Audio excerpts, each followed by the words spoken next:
ہمارے یہاں کوئی ہم نہیں کہہ سکتے نبی تو نہیں تھا وہ، لیکن بہت بڑا تھنکر تھا، الخوارزمی تھا، بہت بڑا تھنکر ہے. اس نے لکھا ہے کہ اگر میں نمبر دوں تو اخلاق یا مورلس کو 1، اور اگر آدمی خوبصورت بھی ہو، حسین بھی ہو تو 1 0 لگا دوں گا. اچھا 10 ہو گیا. اور اگر مال اور دولت بھی اس کے پاس ہو تو 1 0 اور لگا دوں گا، یعنی 100 ہو گیا. اور اگر اس کے ساتھ حسب و نسب بھی ہو جی تو 1 0 اور بڑھا دوں گا، 1000. ہاں، یعنی میں تو بڑھتا چلا جائے. اسی طرح سے وہ ایک آدھ کوالٹیز کو اس کے لکھا کہ کر دوں گا. لیکن اگر اخلاق نہ ہو تو 1 ہٹا دوں گا، پھر کچھ تو بچا ہی نہیں، سب غائب ہو جائے گا. یعنی مطلب اس کا مطلب ہے اخلاق اتنی بنیادی چیز ہے کہ وہ ساری چیزیں وہ ایڈیشنل ویلو تبھی بنتی ہیں جب انسان کے پاس اخلاق ہو. یہ تو اور اس لیے اسلام نے اپنے کو، اچھا میں کہتا ہوں آج کون سا کسی تلوار ہے، ختم ہو جانا چاہیے. آج اگر وہ کوئی چیز ایگزسٹ کر رہی ہے تو وہ اس کی ویلوز ہی کی وجہ سے ایگزسٹ کر رہی ہے. جی تو اس لیے اخلاقیات کو ہر دین میں، ہر مذہب میں اسی بنیاد کے اوپر رکھا جائے گا کہ وہ بیس ہوتا ہے جو انسان کو دوسروں کو متاثر کرتا ہے.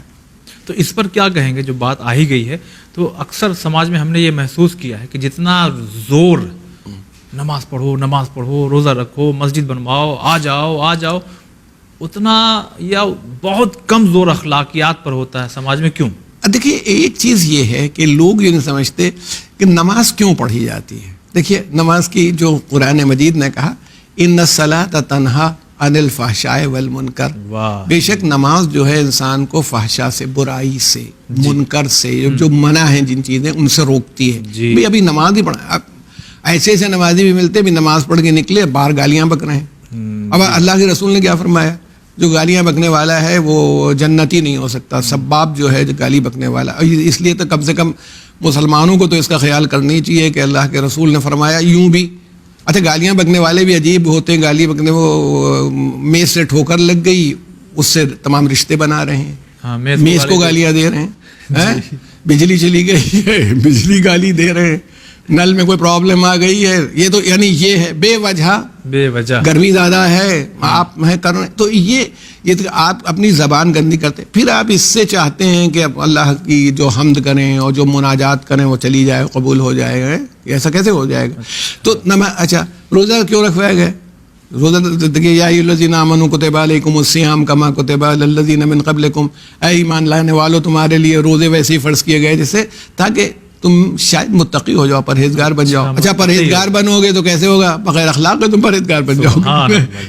تو آپ جتنی چیزیں ہیں وہ آپ کے انٹرنل سسٹم کو کریکٹ کرنے کے لیے، نماز ہے، روزہ ہے، اب صدقہ آپ کریں گے یا زکوٰۃ دیں گے، یعنی آپ دوسروں کے بارے میں سوچ رہے ہیں. آپ زکوٰۃ دے رہے ہیں، غریبوں کو زکوٰۃ دیں گے تو بغیر اس کے نہیں تو آپ زکوٰۃ دے رہے ہیں، یا اب زکوٰۃ کے بعد بھی اور تو صدقہ نکالو، غریبوں کی مدد کرو، ہیلپ کرو. تو یہ بغیر اخلاقیات یا موریلٹی کے نہیں ہوگا. تو یہ ساری چیزیں کریکشن اپنے سسٹم کو کریکٹ کرنے کے لیے. جب کریکٹ ہو گیا تو اب اس کا ثبوت ملنا چاہیے کہ ہم کیسے بیہیو کر رہے ہیں، کیا ہو رہا ہے معاشرے میں اور سماج میں کیا ہو رہا ہے، وہ اس کو سامنے لائیں.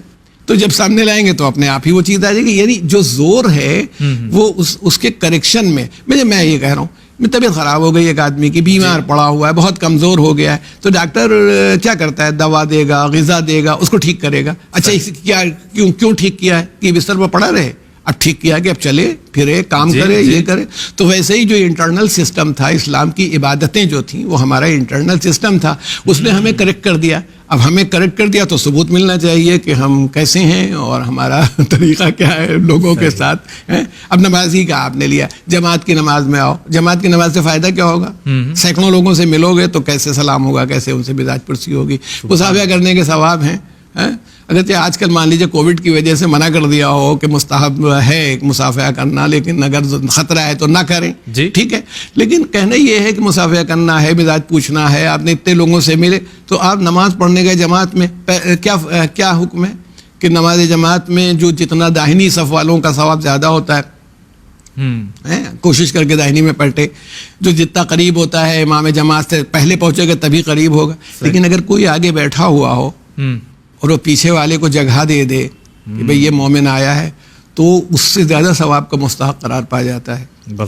یہ نہ کہ یہ چیز ہے. اب ہر چیز میں ہے، افطار کراؤ چاہے وہ اتنی کھجور ہی سے کیوں نہ ہو, کھجور کی چھال سے کیوں نہ ہو, یہ اخلاقیات کو دخل دیا گیا اس کے اندر ہے نہیں کہ بھئی دوسرے آدمیوں کے بارے میں سوچو, غور کرو. اچھا عید ہو گئی ہے, فطرہ نکالو, تم بھئی خالی کپڑا بنوانا نہیں. تو اس لیے آپ کی ساری عبادتیں جو آپ نے فرمائی وہ ہیں آپ کے اندرونی نظام کو, باطنی نظام کو درست کرنے کے لیے ہوتی ہیں. اور اب اللہ یہ دیکھنا چاہتا ہے کہ جیسے ایک حقوق اللہ ہوئے, دوسرے حقوق العباد دیکھیں بندوں کے ساتھ کیسے ہو, میرے بندوں کے ساتھ کیسے ہو تم.